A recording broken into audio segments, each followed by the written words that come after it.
Nous sommes avec le docteur Yambin Timba. Docteur Yambin Timba, bonjour, bienvenue à vous. Bonjour, monsieur Ngos et merci de m'avoir invité une fois de plus. Heureux de vous avoir, j'espère que vous allez bien. Bonheur partagé, c'est bien, je suis dans mon pays. Et pendant ce temps, vous avez justement commis un livre, Pod Bokibon. C'est votre livre. Oui. De quoi parle-t-il? Écoutez, Pod Bokibon, c'est l'histoire, c'est une romance entre le jeune Pod et la jeune Kibon qui se rencontrent un soir. Et au cours de leurs échanges, il y a un certain nombre de sujets graves que nous développons depuis une dizaine d'années qui sont abordés. Le franc CFA, par exemple, la question de la constitution du Cameroun, la Mahat, les stratégies de développement de notre pays, l'évaluation de la pertinence des propositions de Adam Smith, Ricardo Turgot, etc., qui sont des économistes généralement présentés comme des économistes fondamentaux, mais également la gestion de nos villes, tout comme la question de la terre, qui est l'un des éléments centraux dans ce livre-là, parce que la terre est le refuge ultime en matière financière. Malheureusement, les populations africaines en sont privées. Et la question est donc de savoir, mais pourquoi est-ce que ces populations sont privées de ce qui pourrait leur permettre justement d'enclencher leur développement économique? Et nous abordons d'autres questions telles que la chefferie traditionnelle. Et cette question amène à se demander mais pourquoi on affuble nos populations, nos peuples du terme de tribu, d'ethnie, alors que ce sont des nations historiques. La plupart du temps, quand vous donnez le nom de ce qu'on appelle tribu ici chez nous, en fait, vous trouvez à l'intérieur une foule de communautés différentes. Ça veut dire que ce qu'on appelle une tribu, en fait, c'est une nation. Et historiquement constituée comme telle, avec un vécu politique, une initiative politique, une organisation, structuration, hiérarchie. Et c'est tout cela qui est parfois mal connu. Mais nous avons des questions aussi qui sont des questions d'actualité. Comment rejeter il ne s'agit pas simplement de dire l'Afrique ne connaît pas l'homosexualité, mais c'est traiter comment? La polygamie, qu'est-ce que c'est? Parce que j'entends beaucoup de gens dire « ouais, on n'aime pas la polygamie parce que les hommes, ils vont prendre les femmes tout le temps ». Il y en a d'autres qui disent que oui, la polygamie est importante parce que ça permet de constituer des ressources chez les Bantous. Ce n'est pas ça la polygamie. La polygamie est le fait des femmes. Et c'est lié plus à la constitution d'une descendance et ça n'a aucun rapport prioritaire avec l'économie.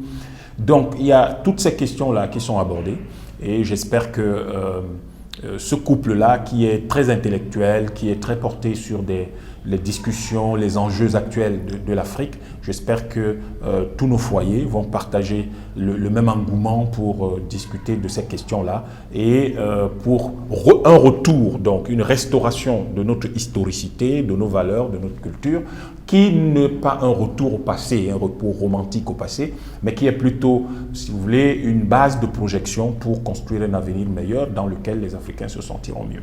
Ce livre parle-t-il de vous et de votre épouse? Je pense que je laisserai ça aux commentateurs qui font généralement sur un travail. On a souvent dit que celui qui écrit en parlant de lui-même également. Quand on écrit, on est inspiré par une foule de choses. Il est fort possible qu'ici et là, il y ait quand même eu des événements familiaux qui m'ont inspiré. Mais fondamentalement, ce n'est pas vraiment en pensant à ma femme que j'étais en train d'écrire ou à moi. Mais je sais qu'elle a beaucoup contribué, elle a relu, elle a critiqué, elle a parfois demandé d'être moins touffu ici, d'avoir une phrase moins lourde là-bas et de pouvoir aborder les choses sous certains angles qui lui paraissaient absolument importants. Par exemple, la question du genre. Est-ce qu'en Afrique, nous avons un problème de genre vraiment? Est-ce que ce n'est pas simplement une importation culturelle? Parce que pour elle, il y a quand même là une sorte d'incompréhension assez curieuse. Et je sais que j'ai eu beaucoup de discussions avec elle aussi, mais vous savez, j'ai écrit parce que je sentais le besoin d'écrire. Mais tout ça est venu de quelque chose, d'un événement assez banal, une discussion avec les enfants. J'ai deux grandes filles, enfin disons les premiers enfants c'est des filles, et puis il y a la petite, il y a environ 2 ans, elle était autour de 3 ans et demi, et puis elle me demande « mais papa, qu'est-ce que tu vas faire à la télé ?» Je lui dis, je m'en vais parler de notre pays, du continent, tu vois, de toutes les personnes, tu vois souvent les gens qui dirigent nos pays, qui passent à la télé, de ça dont je vais parler.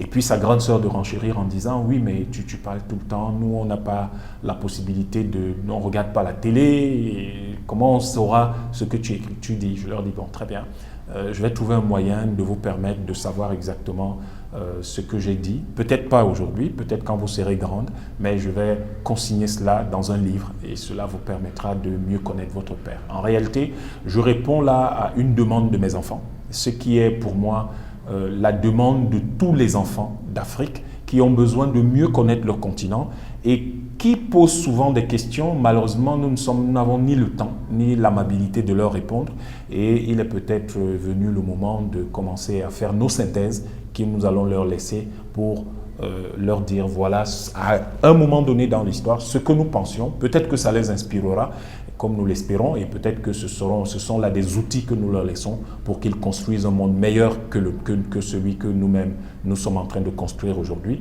Mais ils verront au moins d'où nous sommes partis et ils pourront comprendre lorsque viendra le moment pour eux de prendre le relais, de pouvoir faire avec armée de cette façon solide et pertinente. Donc pour vous, c'est un héritage que vous laissez à tous les jeunes Africains pour que demain, après-demain, ils comprennent justement où nous en sommes pour qu'eux aussi continuent la bataille et le combat. Bien sûr, c'est